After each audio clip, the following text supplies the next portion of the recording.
Avant de tourner n'importe lesquelles de mes vidéos, je passe un petit moment à mettre en place le décor et la lumière. C'est assez important. Et je fais ça en faisant un peu de place dans le chenil chez moi, en mettant une lampe par-ci, une lampe par-là, ma caméra sur le trépied, ma petite table, mon micro. Et ensuite, je m'assois et je juge ce que je vois sur le petit écran de la caméra sur le côté là.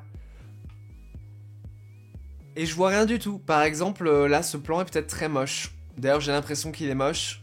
En général, si j'ai l'impression qu'il est moche sur le petit écran, c'est qu'il est encore pire en grand. Et s'il existait une solution, comme par exemple un écran externe qui serait plus grand? Ouais, c'est une bonne solution. J'ai la chance immense d'avoir cette marque qui s'appelle Shimbol qui m'a proposé de tester un de leurs moniteurs. C'est donc un écran fait pour être branché sur une caméra et je ne sais absolument pas à quoi m'attendre. On peut peut-être considérer ça comme une vidéo sponsorisée. Je ne suis pas payé. Ils m'ont juste envoyé un écran gratuitement. C'est très généreux de leur part, donc j'ai accepté. En échange, je dois leur faire une vidéo. Ils n'auront pas le droit de regarder cette vidéo avant que je l'aie terminée et postée. Donc ils n'auront pas le droit de choisir quoi que ce soit qui sera dit dans cette vidéo. Et honnêtement, moi je me sens pas du tout dans l'obligation de dire que j'aime ce produit si je ne l'aime pas. Donc je ne vais pas le faire. Je vous le promets.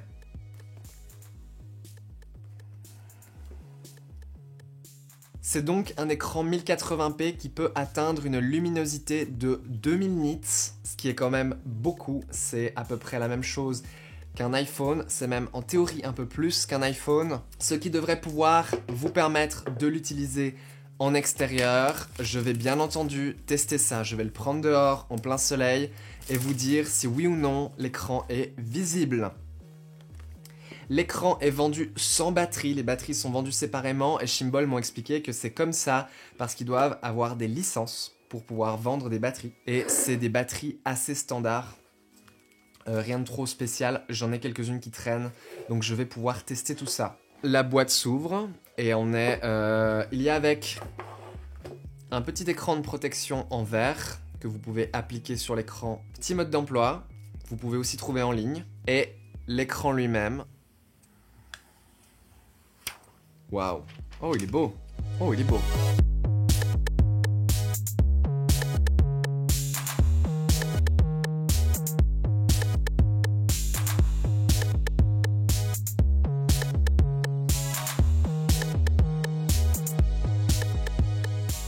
Nous avons une entrée HDMI et une sortie HDMI vous permettant d'en mettre plusieurs en série ou bien idéalement d'utiliser un autre type d'écran. On a un petit câble HDMI ainsi qu'une de ces montures qui va vous permettre de mettre en fait l'écran dans la griffe flash de votre caméra. Oui, parce que ce que j'ai oublié de mentionner, c'est que cet écran est capable d'enregistrer le flux qu'il reçoit en 1080p H.264.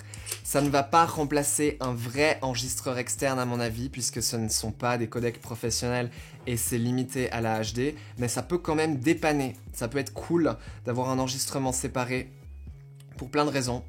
Et ça peut en vrai, si votre caméra a une limite de 30 minutes, ce qui est le cas de beaucoup de caméras appareils photo en fait, ça permet peut-être de contourner ça, donc je vais le tester. Alors, je l'ai monté sur mon 5D Mark IV, comme vous le voyez ici.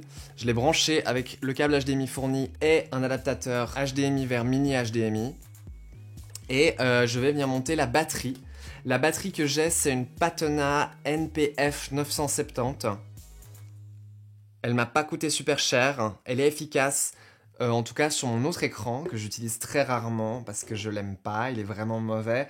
Donc j'ai espoir que celui-ci soit meilleur. Et la batterie est lourde, et tout ça, ça va rendre le truc assez lourd. Donc si j'étais vous, je ne monterais pas ça directement dans la griffe flash d'un appareil photo, parce que vous risquez de casser la griffe flash. J'ai déjà cassé des griffes flash, c'est pas drôle. Donc je vous recommande d'investir dans un système de monture externe, que ce soit une cage par exemple, etc. Vous allez voir ma réaction en temps direct. En temps direct, ça veut rien dire, en temps réel. J'allume la caméra. Il y a un petit ventilateur à l'intérieur, j'espère qu'il sera pas trop bruyant. Ok, il a démarré. Bien.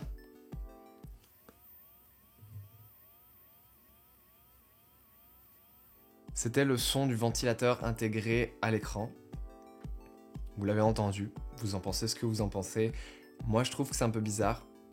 Je pense qu'à une certaine distance, ça s'entend pas. C'est comme ma R5C qui me filme maintenant. Elle a aussi un ventilateur et elle fait aussi ce genre de bruit en vrai quand j'enregistre avec. Et là, pour l'instant, on l'entend pas. Donc... Là, dans cette pièce, c'est des ultrasons en ce moment. Et c'est l'alimentation de la Wii. Et je devrais débrancher la Wii quand je fais une vidéo. Avec un peu de chance, le micro les capte pas. Et qu'un peu de chance, vous n'avez pas une Wii assez fine pour entendre ces aigus. Si moi, je les entends au montage, je vais les couper, bien sûr, mais... Alors déjà, je peux vous dire qu'avoir un écran là-haut plutôt que là, c'est assez agréable. Je suis assez convaincu. C'est plutôt cool, hein. Et l'écran est beau. Il est beau. Donc, ce que je vais faire, c'est que je vais aller dans les réglages du 5D Mark IV.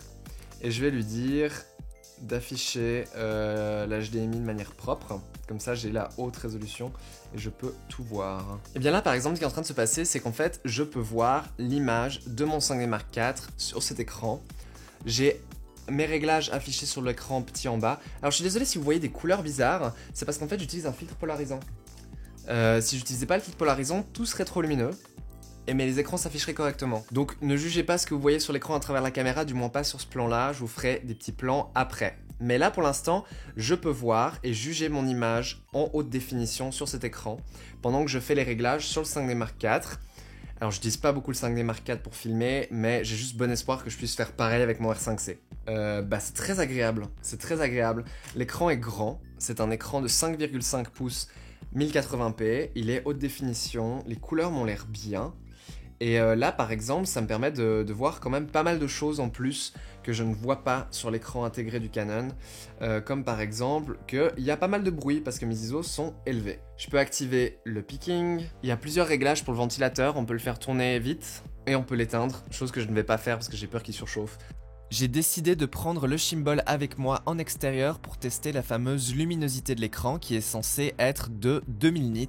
Je ne suis pas équipé de matériel me permettant de mesurer correctement la vraie luminosité de l'écran, par contre je peux le comparer à l'écran de mon iPhone qui est lui aussi censé pouvoir atteindre 2000 nits en extérieur. Comme vous le remarquez, l'écran de l'iPhone et du Chimbal ont effectivement à peu près la même luminosité et comme vous le voyez, ça rend énormément mieux que l'écran intégré du R5C qui est ici réglé à sa luminosité maximum lui aussi. Très bien, je vais vous faire un petit tour du propriétaire, que vous puissiez voir les différentes fonctions que vous aurez accès avec un écran comme ça. Je disais, je peux pas vous brancher cette caméra en même temps que je vous fais la démonstration parce que ça va juste faire un espèce de boucle infinie là en mode ultra psychédélique. Donc on a accès à plusieurs outils qui vous permettront de réaliser des vidéos de qualité. Par exemple, on a les waveforms, des waveforms RGB, un histogramme et un vecteur qui ressemble à ça, c'est assez pratique. Vous pouvez le rendre plus ou moins visible sur l'écran, c'est assez sympa. Vous pouvez bien sûr tous les activer en même temps aussi, hein. On a différents types de recadrage pour afficher des cadres, etc. On a aussi de quoi configurer un objectif anamorphique pour pouvoir étendre une image comme nécessaire. On a des grilles bien entendu. Voilà, là par exemple on peut afficher des barres personnalisées pour... Oh, on peut vraiment tout personnaliser. Mais on peut vraiment se configurer un petit ratio d'aspect. Ça, moi j'aime bien avoir le ratio d'aspect 4 tiers à chaque fois affiché sur ma caméra au cas où j'ai envie de faire du 4 tiers. On peut mettre un petit marqueur central, ça c'est aussi quelque chose que j'aime bien mettre moi perso pour savoir si je suis bien centré. D'ailleurs j'ai un marqueur central sur cette caméra aussi. On a bien entendu une fonctionnalité peaking qui vous permet de rapidement juger plus facilement votre mise au point. On vient de découvrir un bug, c'est-à-dire que si vous utilisez la fonction zoom, vous perdez vos marqueurs. Très bien, et un Chimbal, c'est aussi un petit truc que vous pouvez corriger ça. On peut afficher des zébras. Après, moi je vous conseille de plutôt activer les zébras de votre caméra parce que vous êtes plus sûr que ça correspond au profil de couleur que vous avez choisi. Et on a bien entendu la possibilité de venir télécharger un LUT sur la petite carte mémoire intégrée pour... Voilà, par exemple, si votre caméra filme uniquement en log, vous pouvez venir afficher sur l'écran une image qui est déjà, entre guillemets, retouchée. Pas dans le but de voir l'image retouchée, mais dans le but de mieux juger ce que vous êtes en train de faire, puisque vous voyez un petit peu mieux que l'image log, qui est vraiment très plate. Et il y a quelques petites fonctions pour le HDR aussi. Ça je savais pas, c'était pas mentionné sur les spécificités, bah écoutez c'est plutôt cool, voilà. Et enfin bien entendu on a les fonctionnalités d'enregistrement avec la possibilité de donner un nom de fichier, de choisir la qualité Je vous conseille de tout le temps rester sur XQ parce que ça reste que c'est des fichiers très petits et on peut venir voir les fichiers qu'on a enregistrés. Bien entendu, vous voyez que c'est des petits enregistrements de la Nintendo Switch que j'ai fait. Ça fonctionne, hein. C'est étonnant mais ça fonctionne. J'étais très curieux de voir si ce genre de choses fonctionnait, et ben oui.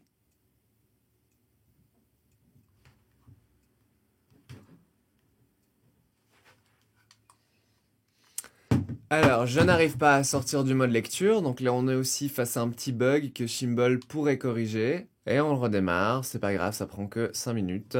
Et on peut bien entendu venir ici lire les derniers fichiers qui sont listés. Donc là par exemple, ça va ouvrir le dernier que j'ai enregistré, voilà. On peut venir ici aussi en sélectionner un autre. Confirmer. Voilà, par exemple, ça c'était mes tests d'enregistrement de l'écran de la Nintendo Switch. Vous voyez que ça marche, c'est assez bluffant. Et on peut à tout moment, bah voilà, hein, simplement retourner à l'écran de shoot, tout simplement. Et on a de nouveau perdu les marqueurs, donc on va venir les remettre. Mon petit 4 tiers que j'aime bien. Non, c'est pas ça le 4 tiers. On avait ici le petit 4 tiers et on avait le petit marqueur central que j'aime bien avoir. Voilà. Le picking, c'est sympa aussi. Et puis voilà quoi. Il est temps de vous donner mon avis définitif sur ce produit qui est le Shimbol Memory 1. Déjà, on va commencer par parler du prix. Au moment où j'ai choisi de faire cette vidéo sur ce produit, le produit était en vente pour presque 500 €. Donc j'avais des attentes extrêmement élevées, parce que 500 € c'est quand même beaucoup. Heureusement, entre-temps, le produit a pas mal baissé et se retrouve aujourd'hui plutôt autour de 300 €, ce qui je trouve correspond beaucoup mieux à la qualité du produit lui-même. Je trouve qu'il est plutôt bien construit, l'écran est de très bonne facture, l'écran n'est pas aussi bien calibré que plein d'autres écrans sur le marché, surtout des écrans beaucoup plus chers. Oui, en effet, ça se remarque qu'on va pas utiliser ça pour réellement juger les couleurs finales. Je trouve aussi que l'écran, même si il est bien défini et bien net, quand on le regarde de près, il a une espèce de texture que j'ai de la peine à expliquer, qui encore une fois est quelque chose qui serait dérangeant sur un écran haut de gamme, mais qui à ce prix-là est pas si pire. L'écran est très lumineux et très lisible en extérieur, c'est un écran bien entendu brillant. Qui dit brillant dit meilleur contraste, meilleur piqué, c'est assez important. L'écran de l'iPhone a un léger meilleur revêtement anti-reflet qui le rend un petit peu plus lisible quand même, à mon avis. Un écran externe comme ça, c'est quand même beaucoup mieux que l'écran intégré de ma caméra qui est une R5C. En fait, c'est vraiment chouette de shooter avec ça, ça donne vraiment envie, on voit quelque chose, on voit plein de choses en fait sur cet écran qu'on ne verrait pas autrement sur l'écran de la caméra, et je pense qu'en fait c'est un outil assez important quand même quand vous faites un film par exemple, mais ça peut aussi être vraiment cool quand vous vous filmez vous-même.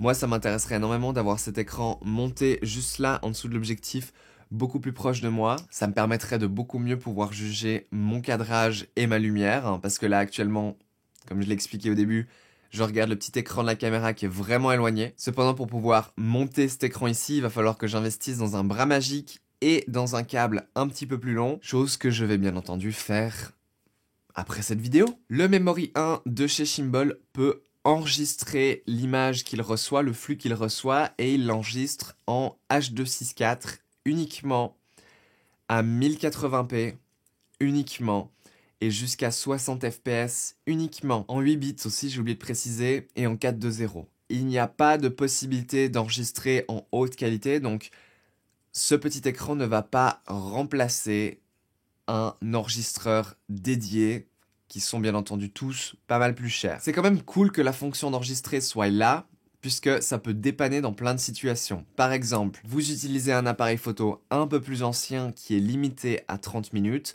vous pouvez passer outre cette limite de 30 minutes si votre caméra, par exemple un vieux 5D, a une sortie HDMI non compressée. Vous pouvez passer outre cette limite avec un device comme ça, même si vous n'aurez pas de vrai gain de qualité d'image en utilisant cette technique plutôt qu'en enregistrant en interne. Si vous êtes quelqu'un qui teste des appareils photo assez fréquemment comme moi sur internet, cette fonction enregistrer vous permettrait par exemple d'enregistrer les menus d'un appareil photo, chose que jusque là, à chaque fois que j'ai eu besoin de le faire, c'est très rare, hein, mais les fois où j'ai eu besoin de le faire, je l'ai fait avec un Elgato Game Capture, c'est une autre façon de le faire.